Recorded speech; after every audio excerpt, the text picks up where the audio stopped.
তোর বাচ্চা কি করে এলো? হ্যাঁ, নাহলে এই ডাংটা দেখেছিস তো পিঠে চালাম চুড়ি। আরে তুমি আমাকে ভুল বুঝছো। আমার ঘোড়ার ডিম বুঝছো?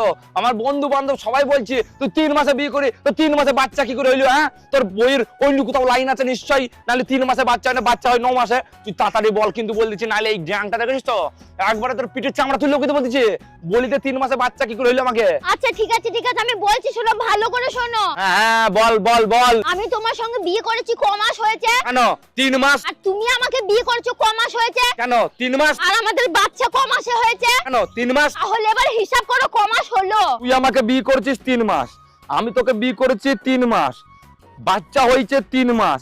আরে আরে 9 মাস হয়েছে তো। আই সরি, আমি তোকে বিনা ফালতু ভুল বুঝিছি। বন্ধু বান্ধব বলেছিল তো ওই জন্য। তুমি সবসময় আমার সাথে এরকমই করো। আরে কেপি করবো না রে, আমি ভুল বুঝছিলাম তো।